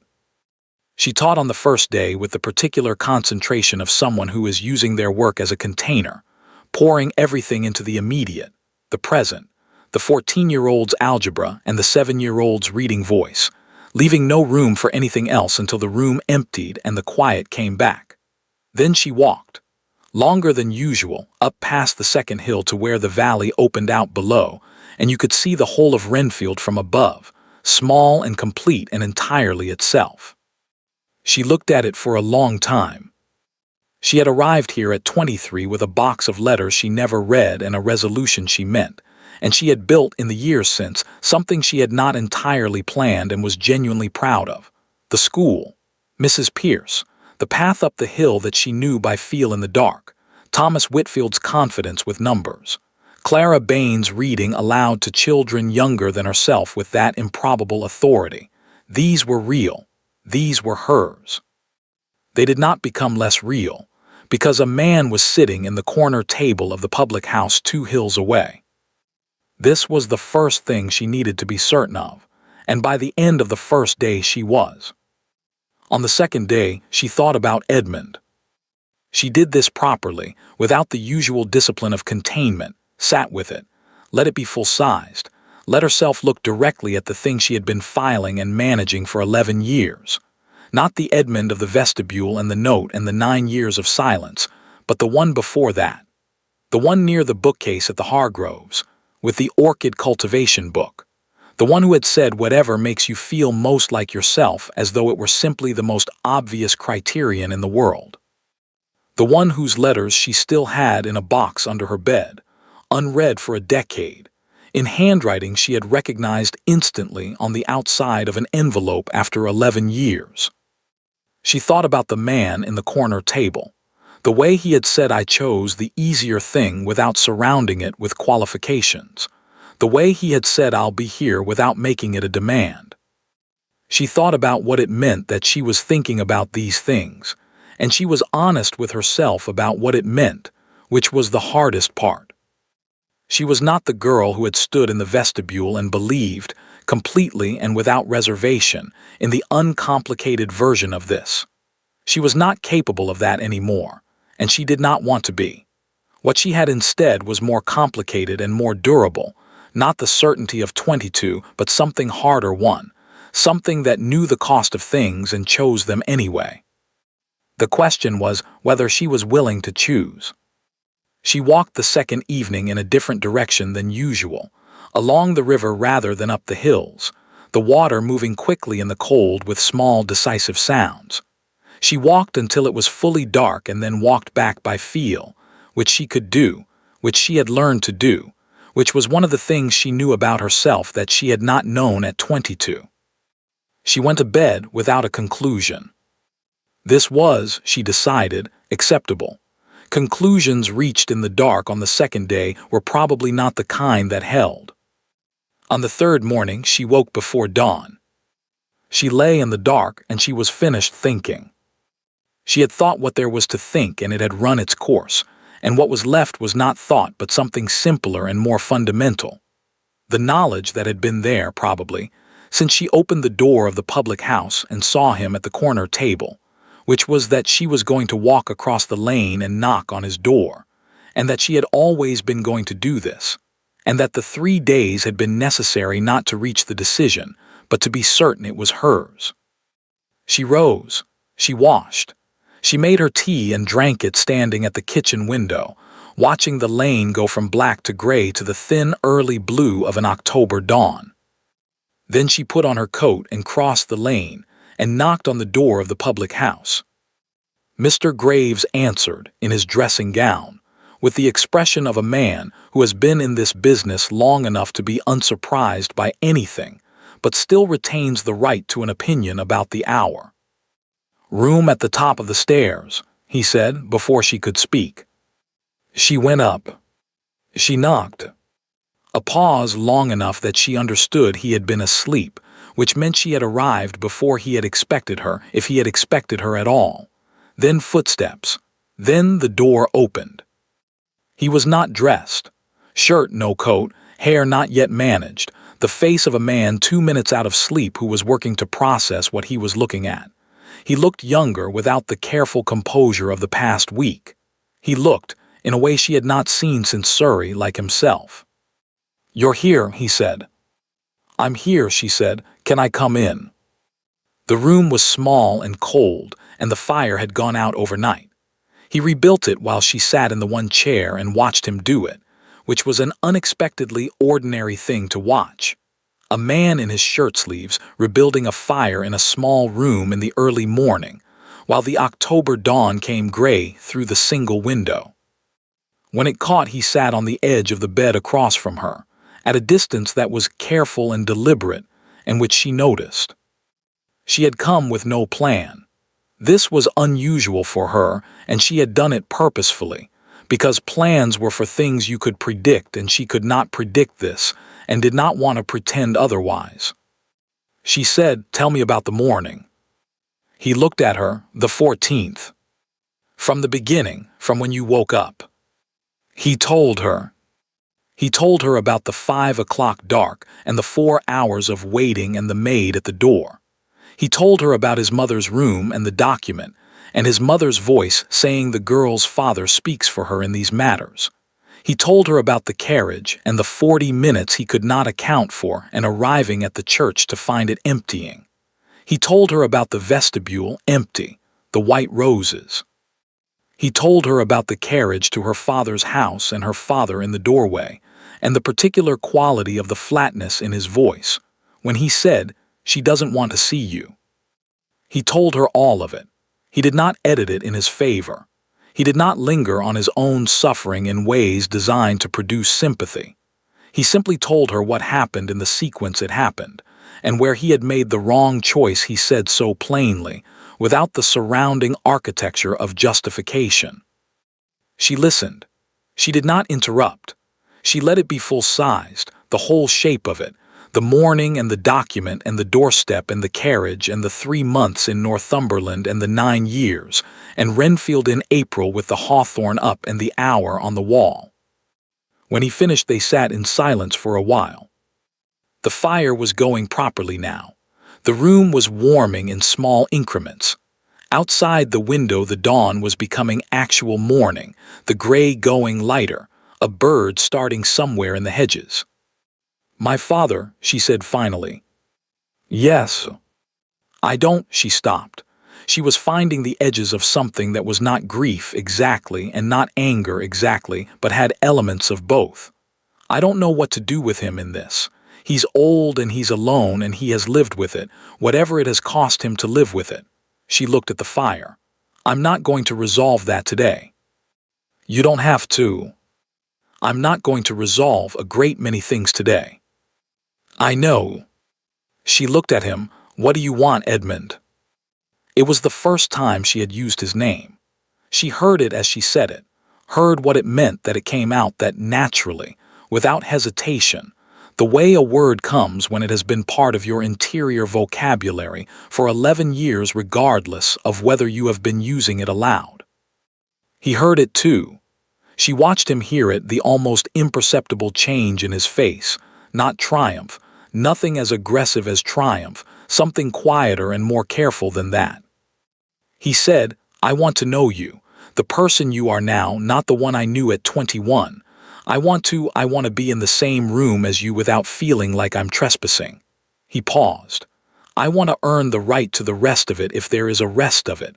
I'm not presuming there is." "But you hope." "Yes, simply without qualification. I hope." She was quiet for a moment. "I'm not leaving Renfield," she said. Something shifted in his expression. Not disappointment, he was reading it correctly. She could see him reading it correctly. "I know. This is my life. The school, the village, Mrs. Pierce. This is what I built, and I'm not dismantling it I'm not dismantling it." "I'm not asking you to." "Then what are you asking?" He thought about it. She watched him think about it, which was one of the things she had forgotten. The way he actually thought before he spoke, the way most people only appeared to. "Letters," he said, "to start, if you're willing, and there are matters I could attend to from the north more easily than from London. I'm not suggesting," he stopped, reconsidered. "I'm suggesting that I would like to be less than a day's ride away. That is all I'm suggesting." Vivienne looked at him. He looked back at her steadily, with the patience of a man who had been practicing patience for 11 years and no longer needed to perform it. She thought about 22, the garden, the fireflies, the uncomplicated version of this. She thought about 32, the chair in this room, the fire she had watched him build, the conversation they had just had, which was more honest than any conversation she had managed in the last decade. She thought about the box under her bed, the letters she had kept and not read. She said, "There is a property north of here, about 6 miles. The Denmore estate, it's been empty for years. The family moved to Bath. I believe it's let." She paused. "The grounds are very fine. I've walked through them a number of times." He looked at her. "I'm telling you," she said carefully, "because it's the sort of information that might be useful to someone looking to be less than a day's ride from Renfield. I'm not telling you anything else." "I understand," he said. "Good." She stood up. He stood immediately, the reflex again, the lifelong habit. and then seemed uncertain what to do with himself standing, which she found, unexpectedly, almost amusing. "Vivienne," he said. She looked at him. "Thank you," he said, "for coming, for listening to all of it." She considered this. "Don't thank me yet," she said. "I listened. That's all. We are at the beginning of something I haven't named and am not going to name yet, and I need you to understand that." "I understand that. You don't get to be certain about this." "I'm not certain about anything," he said. "I haven't been certain about anything since I was 28 and thought I was." She looked at him for a moment. Then she did something she had not planned and which surprised her. She held out her hand. Not the gesture of parting, not quite. Something older than that. The offer of a thing to be accepted deliberately, consciously, with full knowledge of what it did and did not mean. He looked at her hand. He looked at her face. He took her hand. His grip was careful. He held it for 3 seconds, she counted, which she found irritating and did anyway, and then released it. She went to the door. "Edmund," she said, with her hand on the latch. "Yes." "The Denmore estate." She did not turn around. "The caretaker is a Mr. Howell. He's very particular about the grounds. You would need to speak with him directly." A pause. "I'll bear that in mind," Edmund said. She opened the door and went downstairs and out into the Renfield morning, which was fully arrived now, pale and cold and completely ordinary. A Tuesday in October in a village in Shropshire. The lane empty except for Mrs. Pierce's cat crossing with its customary deliberateness from one side to the other. Vivienne stood on the lane for a moment. She breathed in the cold air. She looked at the school at the end of the lane. She looked at the hills above the valley going their impossible green against the gray sky. She put her hand in her coat pocket. The letter was still there. She left it there. She walked to school. He took the Denmore estate in November. She knew this because Mr. Howell told Mrs. Pierce, who told Vivienne on a Wednesday evening on the doorstep. In the same tone, she used to report on the weather or the state of the lane. Vivienne received this information, filed it, and went home to write a letter. Not a long one. She had decided early on that she was not going to perform this, not going to manufacture a version of it for the benefit of the narrative she could feel wanting to form around them. She wrote what she actually thought, which took some time, and sent what was true, which was shorter than she had expected. He wrote back within 3 days. His letters were, she had forgotten this, or perhaps she had chosen to forget it, or perhaps it simply hadn't been true at 28 in the way it was true now. His letters were good. Not good in the performed literary sense that some men's letters were, the carefully constructed impression of depth. Good in the way of a person who thought precisely and had something to say, and said it without the surrounding insulation of self-protection. She wrote back. He wrote back. The weeks went. November became December, cold and clear, the valley going frostwhite in the mornings. She taught. She walked. She had tea with Mrs. Pierce. She read his letters by the fire in the evenings and wrote back with a candor that surprised her slightly and then didn't, because this was what happened. She was learning when you stopped filing things. She did not see him for 6 weeks after the morning in the public house. When she did, it was accidental. She was coming back from a long Saturday walk, and he was on the lane in front of the public house with his horse and a general air of having arrived recently. He saw her at the same time she saw him. They both stopped. The moment held. Then she said, "You look cold." "It's very cold," he agreed. "Mrs. Haverstock makes a reasonable fire," she said, "if you wanted tea." He looked at her with an expression she had catalogued, years ago, as the one that meant he was genuinely pleased and trying not to show it too completely. "I'd like that," he said. They walked to Mrs. Haverstock's together, not touching, not talking much, the lane quiet around them and the frost beginning in the hedges. And it was ordinary, which was the thing she noticed most, The remarkable, almost shocking ordinariness of it. Two people walking down a lane in the late afternoon, their breath making small white clouds in the cold air.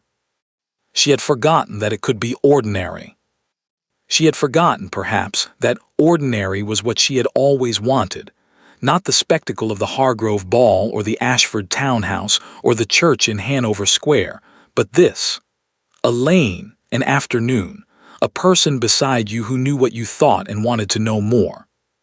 She had built a great deal in 11 years. She was not going to dismantle any of it. But she thought, walking in the frost with her breath making clouds, that there might be room to build further. That was enough for now. That was, she decided, more than enough. 1 year later, the church in Renfield was not St. George's in Hanover Square. It had 12 pews, a fireplace that smoked in the east wind, and windows so old the glass had gone slightly wavy, the kind that made the world outside look like a painting that hadn't quite dried. The vicar was a young man named Mr. Dodd who had been in the village for 2 years and still occasionally looked surprised to find himself there. The flowers were not white roses. They were whatever Mrs. Pierce had found in her garden that morning, late autumn things, pale and small and slightly stubborn, which Vivienne found more appropriate than roses would have been. There were 14 guests. Mrs. Haverstock in the front pew, upright and pleased in the way of a woman whose opinion has been thoroughly vindicated. Mrs. Pierce beside her, in her good coat, watching everything with the calm interest of someone who had known how it was going to go and was satisfied to see it arrive. Thomas Whitfield and Clara Baines, who had been invited because Vivienne had decided that the people who mattered to her life should be present at the significant moments of it, regardless of what convention had to say about the guest list. A handful of Edmund's people, his secretary, an old friend from university, a cousin he actually liked, which narrowed the field considerably. No family on her side. She had written to her father in the spring. A short letter, not forgiving, not accusing, simply factual, the way she handled things she had not yet fully resolved.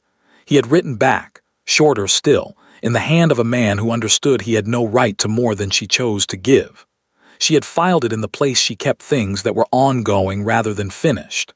That was where it stayed. She would attend to it eventually, in her own time, on her own terms. She was, she had decided, very good at her own terms.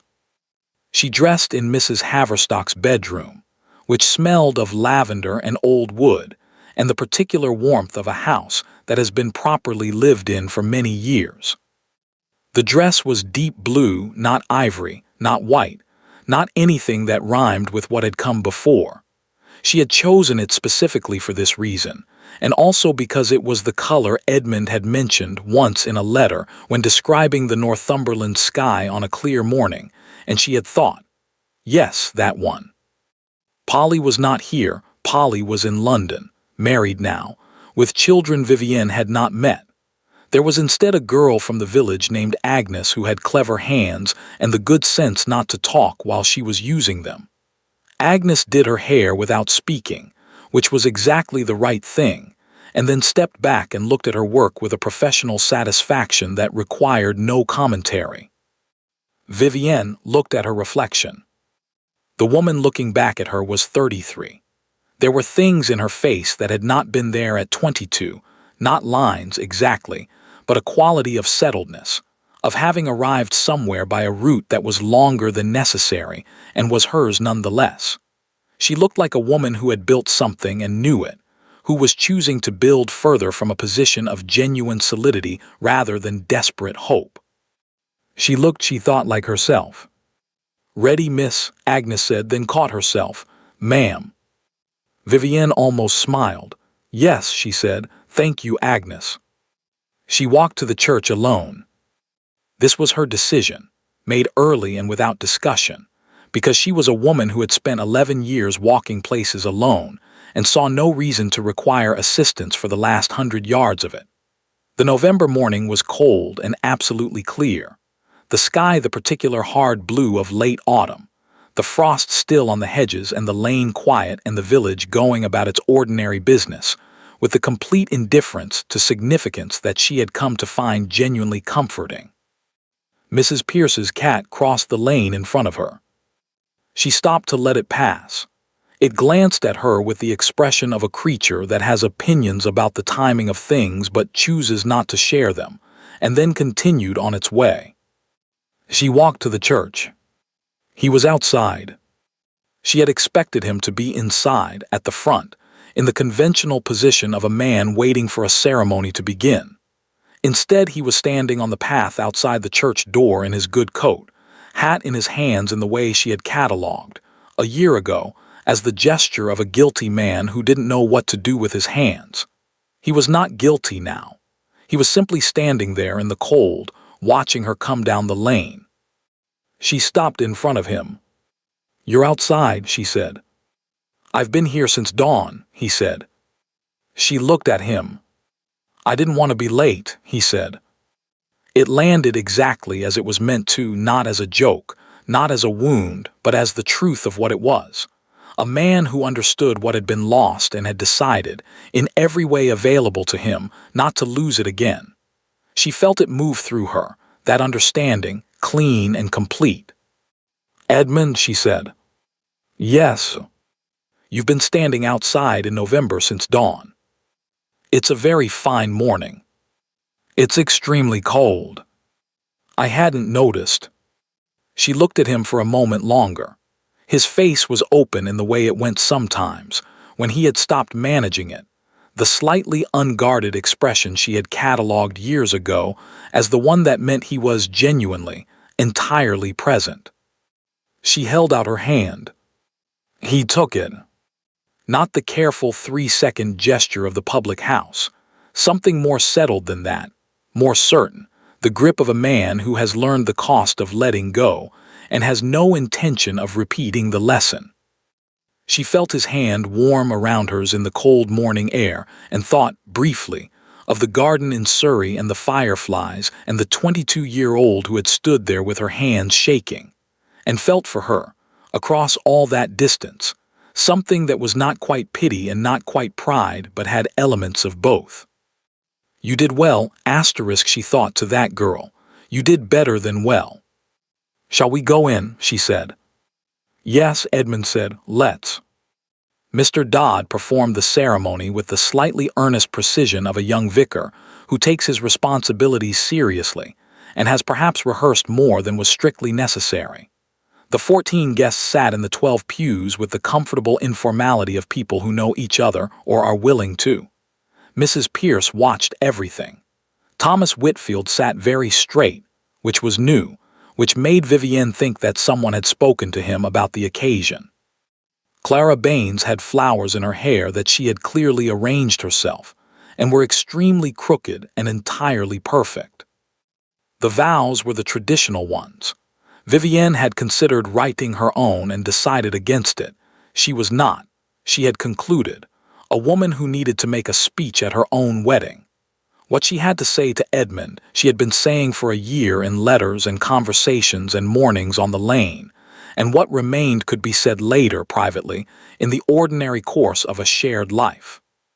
When Mr. Dodd reached the relevant moment and Edmund said asterisk "I will," he said it in the same tone he used for everything he meant completely. Low, certain, the tone of a man stating a fact about the world rather than making a promise about the future. As though the thing were simply already true and he was confirming it for the record. She said "I will" asterisk in her own voice, steady and clear, and meant it in every direction, forward and backward, for the woman she was now and the girl she had been, for the life she had built and the life she was choosing to build further. Edmund's hand was warm around hers. Outside, through the wavy old glass of the Renfield church windows, the November morning went about its business.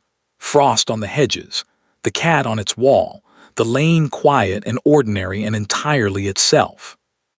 Afterward, on the path outside, Mrs. Pierce took Vivienne's hand in her small, dry one and held it for a moment without speaking. Then she said, "You took your time." I did, Vivienne agreed. Good, said Mrs. Pierce, with the satisfaction of a woman who has always believed that things worth having are worth the length of time it takes to be certain about them. She released Vivienne's hand and went to find her coat. Edmund appeared at Vivienne's side. What did she say? He asked. That I took my time. She's not wrong. No, Vivienne said, she never is. She looked at him standing in the November light in the village that was hers on the morning that was theirs, and she thought, this is what it looks like when something is built correctly. Not quickly, not easily, correctly. She had worn the dress twice. The first time, she had believed in the uncomplicated version of the story, the kind where the future arrives on schedule, and the morning goes as planned, and nothing costs more than you expected. The second time, she knew better. She knew what it cost, and what it was worth, and the difference between a promise made in a garden with fireflies and certainty, and a promise made in November with full knowledge of everything that could go wrong. The second kind she had come to understand was the one that held. She put her hand in Edmund's. They walked back down the lane together, into the ordinary morning, into the life that was waiting. Not the one she had imagined at 22, but the one she had built and chosen and earned. It was, she decided, considerably better. Thank you for listening to the story all the way to the end. If you enjoyed this story, let us know where you're watching from in the comments. We always love seeing how many different places around the world are represented here, and reading your thoughts is one of the best parts of sharing these stories with you. Over time, this channel has grown into a wonderful community of listeners who enjoy historical drama, unforgettable characters, and stories filled with love, heartbreak, resilience, and second chances. Whether you've been with us from the beginning or this is the very first story you've heard on the channel, we're grateful that you chose to spend part of your day with us. We've now shared well over 100 stories together, and your support, comments, and encouragement have helped make that possible. Every kind message, every discussion in the comments, and every subscription helps this channel continue to grow. And if you'd like to support the channel even further, you can join as a member or send a super thanks or super chat. Your support truly helps us continue bringing these stories to life and creating many more for you in the future. Don't forget to subscribe so you never miss a new story. Thank you again for listening, and we'll see you in the next one.